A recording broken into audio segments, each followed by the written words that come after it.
Assalamualaikum warahmatullahi wabarakatuh. Berikut adalah video konsep, teori, teknologi, dan aplikasi superkonduktor, serta dampaknya bagi masyarakat.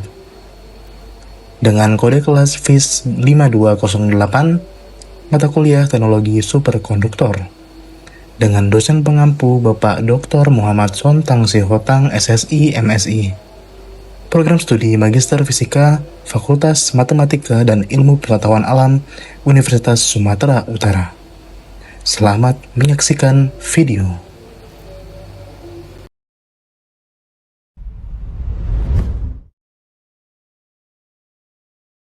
Halo semua, perkenalkan nama saya Indra Hertika. Saya mahasiswa S2 Fisika Universitas Sumatera Utara. Nah, di sini saya akan menjelaskan tentang konsep, teori, teknologi, dan aplikasi superkonduktor serta dampaknya bagi masyarakat. Superkonduktor merupakan fenomena fisika yang menunjukkan hilangnya resistansi listrik dan pengusiran medan magnet ketika suatu material didinginkan di bawah suhu kritis tertentu.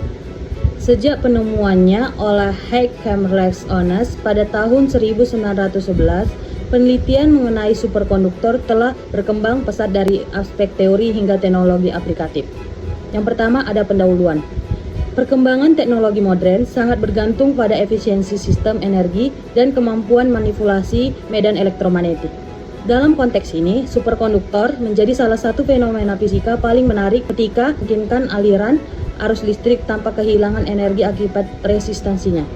Nah, fenomena superkonduktivitas pertama kali ditemukan Haig-Kamerlingh Onnes ketika meneliti resistansi listrik pada merkuri yang didinginkan menggunakan helium cair.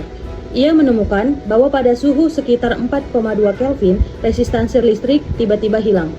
Nah, penemuan ini membuka bidang penelitian baru dalam fisika materi terkondensasi yang kemungkinan menghasilkan berbagai teori dan aplikasi teknologinya.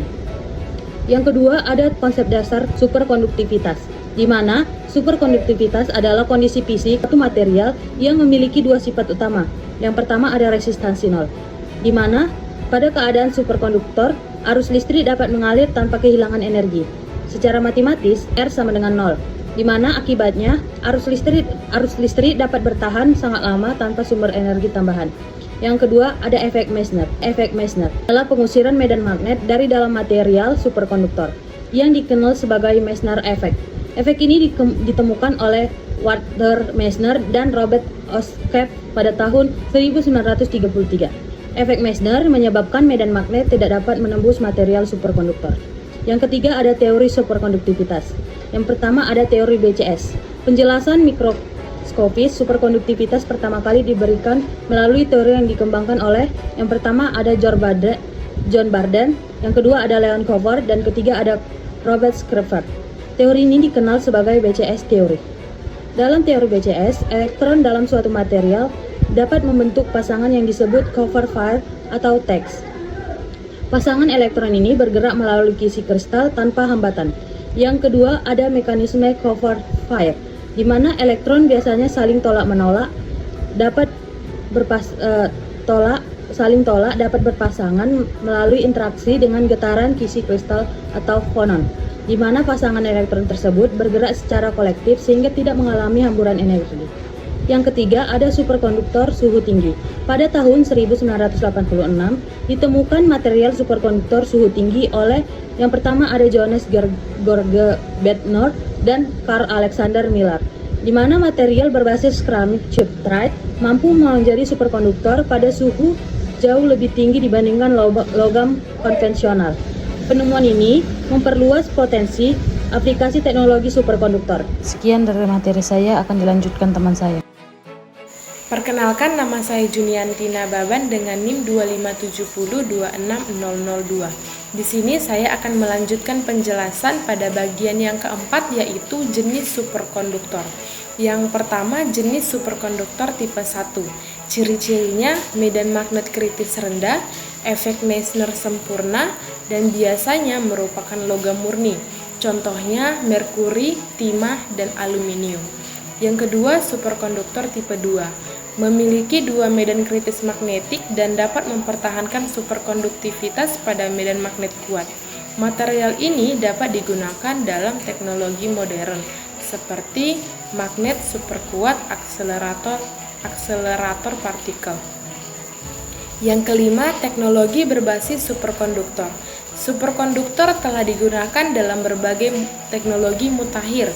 Contohnya yang pertama, magnet superkonduktor. Magnet superkonduktor digunakan dalam akselerator partikel, reaktor fusi, alat medis. Contohnya penggunaan penting adalah pada sistem pencitraan medis magnetic resonance imaging. Yang kedua, kereta maglev superkonduktor digunakan dalam sistem levitasi magnetik pada kereta cepat maglev train. Prinsipnya, gaya magnet mengangkat kereta tidak ada kontak dengan rel dan gesekannya hampir nol. Kecepatan kereta ini dapat mencapai lebih dari 600 km per jam. Yang ketiga, komputasi kuantum superkonduktor juga digunakan dalam qubit pada quantum computing. Sirkuit superkonduktor memungkinkan manipulasi keadaan kuantum dengan sangat presisi. Yang keenam, aplikasi dari superkonduktor di berbagai bidang. Contohnya pada energi listrik.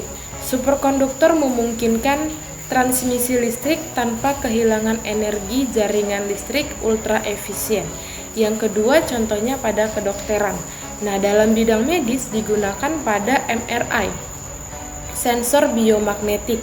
Yang ketiga, instrumentasi ilmiah superkonduktor digunakan dalam detektor sangat sensitif seperti squid magnetometer. Perangkat ini mampu mendeteksi medan magnet yang sangat kecil. Yang ketujuh, dampak dari superkonduktor terhadap masyarakat. Dampak yang pertama adalah efisiensi energi global. Penggunaan kabel superkonduktor dapat mengurangi kehilangan energi pada jaringan listrik. Dampak yang kedua, revolusi transportasi kereta maglev dapat mengubah sistem transportasi massal dengan kecepatan yang sangat tinggi, polusi rendah, efisiensi energi tinggi. Yang ketiga, kemajuan teknologi medis. Peralatan medis berbasis magnet superkonduktor meningkatkan akurasi diagnosis penyakit. Yang keempat, perkembangan teknologi komputasi. Superkonduktor memainkan peran penting dalam pengembangan komputer kuantum yang berpotensi jauh lebih cepat daripada komputer klasik. Pada bagian yang ke-8, tantangan pengembangan superkonduktor. Walaupun memiliki potensi yang besar, teknologi superkonduktor masih menghadapi beberapa kendala. Yang pertama, kebutuhan suhu yang sangat rendah, biaya pendinginan yang tinggi, kesulitan fabrikasi material, dan penelitian ini berfokus pada pencarian superkonduktor suhu kamar atau room temperature superkonduktor. Jika berhasil ditemukan, teknologi ini dapat merevolusi hampir seluruh sistem energi dunia. Demikian penjelasan dari saya. Terima kasih dan selamat pagi. Perkenalkan, saya Muhammad Abduh Akram Agus dengan NIM 257226003. Dari materi yang telah disebutkan sebelumnya, kita dapat tarik kesimpulan bahwasannya superkonduktor merupakan fenomena penting dalam fisika material yang ditandai oleh resistansi nol dan efek Meissner, sehingga menjadikannya fase materi yang berbeda dari konduktor biasanya. Perkembangan teori, khususnya teori BCS, memberikan pemahaman mikroskopis mengenai mekanisme pembentukan pasangan Cooper yang mendasari superkonduktivitas. Selain itu, penemuan superkonduktor suhu tinggi semakin memperluas potensi aplikasi teknologi di berbagai bidang. Dalam penerapannya, superkonduktor memiliki peran strategis pada sektor energi, transportasi, kedokteran, dan komputensi kuantum yang berkontribusi terhadap peningkatan efisiensi dan kinerja sistem teknologi modern. Namun, pemanfaatannya masih terbatas oleh kendala suhu operasi rendah dan biayanya yang sangat tinggi. Oleh karena itu, pengembangan material yang lebih efisien dan operasional pada suhu yang lebih tinggi menjadi kunci bagi implementasi superkonduktor secara luas di masa depan. Terima kasih.